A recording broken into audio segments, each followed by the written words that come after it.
ఆ? పరలోకానికి వెళ్ళడం అంటే అంత ఈజీ కాదు. నీవు చెక్కబడాలి, మలచబడాలి. మొట్టమొదట నీ హృదయపు అభిప్రాయములను నీవు సరైన రీతిలో మలుచుకోవాలి. దేవునికి స్తోత్రం కలుగును గాక. Your basic attitude that people should recognise me and my godliness. నా భక్తిని, నా గొప్పతనాన్ని ప్రజలు చూడాలి అనే ఆశ మంచిది. దీన్ని ఎంతైనా పెంచి మాట్లాడుకోవచ్చు. పరిశుద్ధాత్మ అభిషిక్తునికి ఉన్నటువంటి లక్షణము, దేవుడు ఎన్నుకునే మనిషికి ఉండే లక్షణం ఏంటంటే వాడు మరుగై ఉండాలని ఇష్టపడతాడు. మొదటి సమూయేలు గ్రంథము 9వ అధ్యాయం 2వ వచనం. ఆ సౌలు బహు సౌందర్యము గల యవనుడు,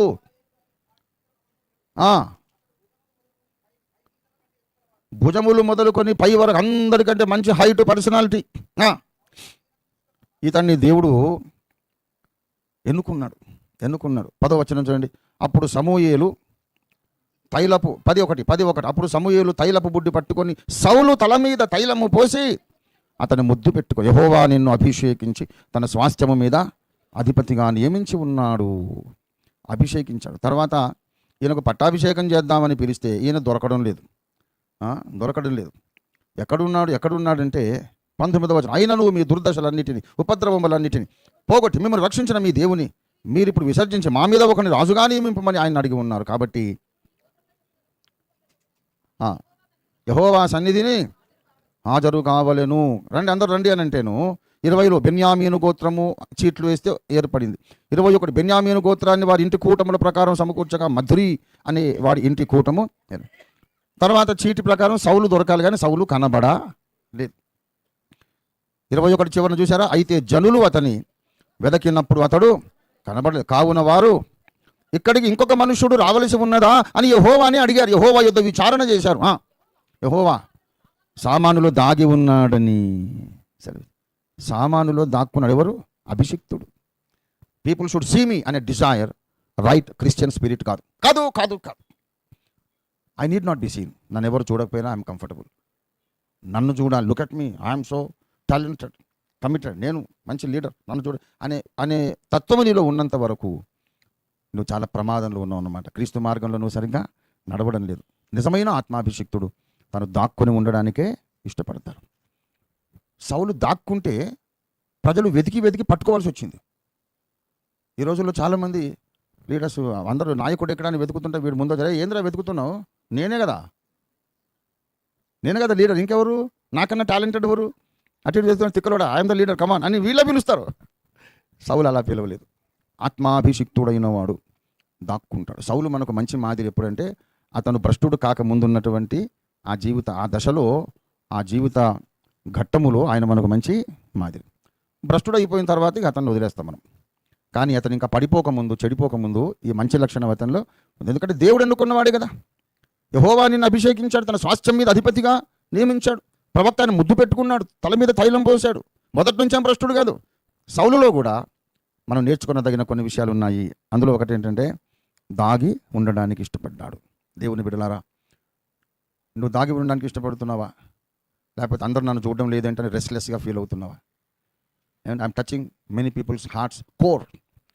నన్ను పట్టించుకోరేంటి, నన్ను ఎవరు గుర్తించరేంటి అని నువ్వు రెస్ట్లెస్గా ఫీల్ అవుతుంటే కనుక నీ లోపలికి క్రీస్తు జీవము సరిగా ప్రవహించడం లేదు. ప్లగ్ ఊడిపోయింది. మనల్ని మనం ఎంత తగ్గించుకుంటే అంతగా మనలను దేవుడు హెచ్చిస్తాడు. క్రీస్తు మార్గంలో ఉండే లక్షణం ఏంటంటే మనల్ని మనం తగ్గించుకోవడమే. దయచేసి లూకాసు వార్త 22వ అధ్యాయము 25. ఆయన వారితో ఇట్లా నేను అన్యజనములలో రాజులు వారి మీద ప్రభుత్వం చేదురు, వారి మీద అధికారము చేయవారు ఉపకారులు అనబడుదురు. మీరైతే అలాగ ఉండరాదు. మీలో గొప్పవాడు చిన్నవాని వలెను, అధిపతి పరిచారకుని వలెను. చూసారా? 27. గొప్పవాడెవడు? భోజన పంక్తిని కూర్చున్నాడు గొప్పవాడా? పరిచయం చేసేవాడు గొప్పవాడా? పంక్తిని కూర్చుని వాడే గొప్పవాడని కదా ఈ లోకపు మర్యాద, ఈ లోకపు ఆచారం ఏంటి? పంక్తిలో కూర్చున్నాడు గొప్పవాడు, నీళ్లు పప్పుచారు సాంబారు కూర పెరిగేసేవాడు వాడు పరిచారకుడు, ఆఫ్టర్ ఆల్ వాడు అని లోకం అనుకుంటుంది. అయినను నేను మీ మధ్య పరిచర్య చెయ్యవాని వలె ఉన్నాను. ప్రియులారా, ఆ స్పిరిట్ చాలా మందికి ఇంకా రావడం లేదు. I'm happy when nobody observes me, nobody recognises me. నన్ను ఎవరు కూడా పట్టించుకోకపోయినా నేను సంతోషంగా ఉంటాను అనే ఒక తత్వం రావాలి. నేను అట్లాగే సౌలులాగా పోయి దాక్కున్నానే. తర్వాత నేను బయటికి రావాల్సి వచ్చింది. ఇలాగొచ్చిందంటే మళ్ళీ నా జీవిత చరిత్ర చెప్పాలి. ఏమండి, నేను బాప్తిస్మం పొందిన తర్వాత దేవుణ్ణి స్తుతించాలని ఆశ కలిగింది. అయ్యా నిన్ను స్తుతించాలని ఆశ కలిగింది, ఒక పాట రాయాలనిపిస్తూ ఉంది. మరి ఎలా స్తుతించాలని ఆయన అని అడిగా. యేసయ్య అన్నాడు, ఆ మాటే రాయి మొదటి లైన్ అవుతుంది అన్నాడు. దేవుని స్వరం. నిన్ను ఎలా స్తుతించాలయ్యా నాకు అర్థం కావట్లేదంటే, నీకు తెలియట్లేదు కదా నన్ను ఎలా స్తుతించాలో, ఆ లైన్ రాయి, అది మొదటి లైన్ అవుతుంది అన్నాడు. అప్పుడు ఏమని స్తుతింతు నీదు స్తవనీయ నామము అని రాశాను. తర్వాత ఆటోమేటిక్గా ఊట స్టార్ట్ అయింది. ఎటులనే భజింతు నీదు స్తవనీయ అన్నందుకు కమనీయ అని ప్రాసకోసం రాసి, అది నా లైఫ్లో నేను రాసిన మొట్టమొదటి పాట. నాకు 15 ఏళ్ళ వయసు. కానీ మా అక్కయ్యలకు తెలియదు, ఎవరికి తెలియదు, నా ఫ్రెండ్స్కు తెలియదు, చర్చిలో ఉన్నటువంటి నా యవన సమాజం సభ్యులు ఎవరికి తెలియదు. నేను ఒక పాట రాశా, ఎవరికి తెలియదు. కొన్నాళ్ళైనాక ఇంకో పాట రాయాలనిపించింది. నవనార్హ భువనాధిప అనే పాట రాశా. అది లోపల మడత పెట్టి లోపల పెట్టుకున్నా. అందరికీ చెప్తే బాగుంటుందో బాగోదో, బాగోలేదంటారేమో అని సిగ్గు, బిడియం. ఆడపిల్లలే నయం ఇంకా నాకంటే, అటువంటి చూలారా. రెండో పాట, మళ్ళీ మూడో పాట మళ్ళీ రాశా. వందిత శుభగుణశాలి మూడో పాట. ఈ 3 రాశాను, లోపల పెట్టుకున్నా. ఎవరికి తెలీదు.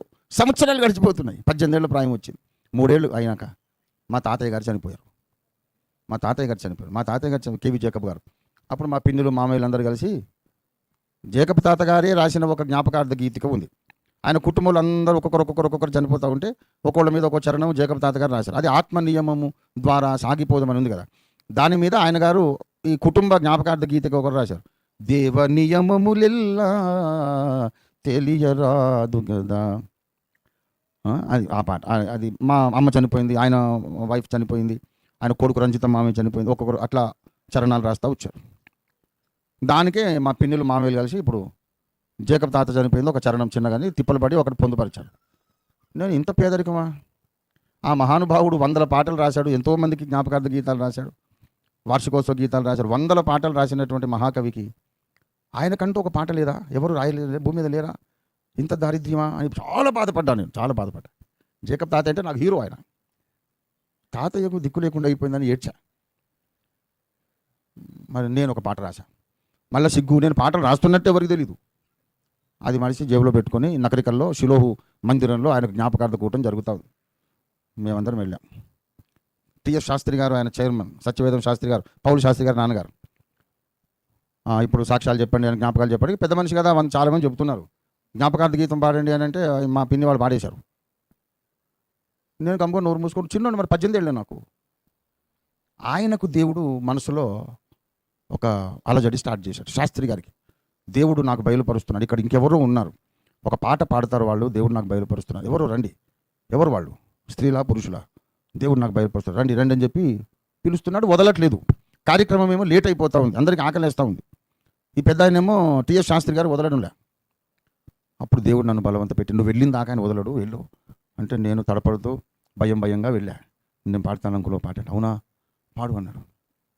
ఎవరు నువ్వు? సౌజాతమ్మ కొడుకునా? పాడు. అప్పుడు పాడాను. అప్పుడు వినరారే ఓ జనులారా జేకబాఖ్య కవి చంద్రుని చరితము, జేకబాఖ్య కవి చంద్రుని